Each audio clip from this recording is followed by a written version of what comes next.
Well, basically, just as we predicted, Big Boban Marjanovic making an early imprint on this game for the Mavericks. Oh, and he really has had an impact defensively as well. It's just tough when you can keep him in the paint, and then they get the opportunity to get out in transition, which we have not seen a lot of, in part because they're always taking the ball out of the basket. And this infuses their team and gives them confidence, and they're going to need this in what is shaping up to be a pretty incredible game here between these two teams. And the adjustments in Game 4 that both coaches made, Boban inserted early and Nicola Batum starting for the Clippers, have both paid dividends as the Clippers get some offense out of the timeout, and Kawhi Leonard now 3 of 3 for 6 points. Because what you're getting a lot of from the Clippers, they're not running pick and rolls. They're just simply playing one-on-one basketball and winning their battles. As Kawhi Leonard battling down low with Boban picks up the foul. Again, if you've just joined us, Ivica Zubac's not starting tonight as the Clippers going small, and so that puts Kawhi on Big Boban. It'll be a sign out of bounds as we check in again with 3D. As you look back at games 1 and 2, the Dallas Mavericks went into Staples Center with confidence and played better team basketball. Game 3, they got smacked in the mouth, and now early in this ball game, the Clippers are smacking, and they're smacking back. There goes Luka with a big bucket right there. So this building's getting tired and louder, guys. It is, DZ, and that is an example of why Ty Lue didn't want to have Zubac in the game, because they immediately go pick and roll, and they get an easy opportunity and rhythm there for Luka.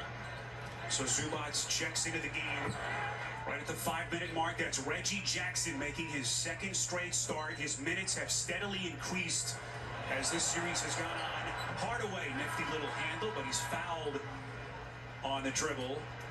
And, you know, Greg, you just think of where the Clippers sat, losing the first 2 at home, the psychology that comes in with that, all the immense pressure on the shoulders of Ty Lue and this team. Then they're down 19 early in Game 3 the other night. The weight of the season bearing down on the team, and they respond the way they did. Well, hey, how about the weight of last season also bearing down after that love to start that they had? That is Porzingis.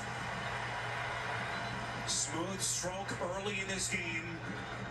Good start for KP, 6 points, 3 of his first 3 to start. And it's a 1-point game. George lobbing, Zubac couldn't put it down, second time's a charm. And Zubac with his first points. That was a great hustle play there by Zubac to not give up after the miss. And Luka will get to the free throw line. And this play, great drive. And Porzingis at that elbow there, just waiting to receive the pass in rhythm. And then here, a beautiful pass. There was some contact. Could have been a foul there, but Zubac stays with it and gets the putback. Zubac becoming a starter with the injury to Ibaka that has now cost Ibaka 30-plus games. That pinched nerve. He's out second straight night as Doncic steps up at the free throw line. And interestingly, as good as Luka has been, and he has been otherworldly, he has struggled at the free throw line. Just 9 of 20 at the stripe, GA, over the last 2 games. You're being kind to say he's struggling. And really, that's got to be addressed for him this offseason. I just think he's too skilled and has too much responsibility to be that poor of a free throw shooter. It's mind-boggling. How about he shot the same percentage from 3 as he did from the free throw line in the last game. Just about the only blemish on the 22-year-old Slovenian-born playmaker's resume. Leonard to the rack. And the Mavericks defense has had no answers for Leonard really this entire series. And Rick Carlisle talked about it with us pregame. They just have got to figure out a way to get stops. They cannot guard one-on-one here. And then because they're not able to load defensively and provide help, the Clippers are just taking advantage. Leonard trying to thread the needle to Zubac. He's surrounded by 3. Porzingis got a piece, and it's a jump ball. Porzingis has been much more active and engaged defensively, and that has helped him consequently at the other end of the floor. He has, but This is a great play here by him, but I think he's got to figure out a way to get more involved in rim protection, because if you watch this game, it's been about the points in the paint. 14 of the 21 points the Clippers have are in the paint, so they've got to address that as this game goes on. Doncic quiet so far in terms of scoring. He's taken 3 shots. Here he is firing from deep.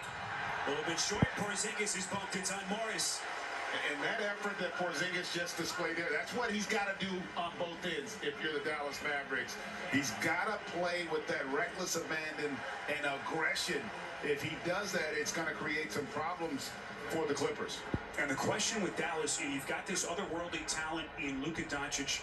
Can Kristaps Porzingis be that viable number 2 on a legit championship contending team? It sounds crazy to ask it. You know, as good as he was early in his career, then the ACL, he has to be that star alongside Doncic if they're going to have a real chance. Yeah, and it's when you call him a star, it's not just about getting 20, 25 a night. It's about taking advantage of those physical tools that you have and impacting other facets of the game. And that's oftentimes what's an issue. And how about right now, 1 of 4 from the free throw line between he and Luka to start this game. Leonard backing down. What a matchup. That's right. Richardson finds his spot and puts it down. And Kawhi just keeps coming. He's got 10. We haven't talked a lot about him, but Kawhi Leonard, he has answered the bell offensively for the Clippers. Told you he hit his first 8 shots the other night. He's hit his first 5 tonight. Doncic. So Luka now 1 of his first 5. Only 2 points. And the Clippers with possession up 6. Here's Rajon Rondo. Booed every time he touched it the other night. That's continued so far here. Outside the Leonard, little bump. Batum. And more free throws for the Clippers.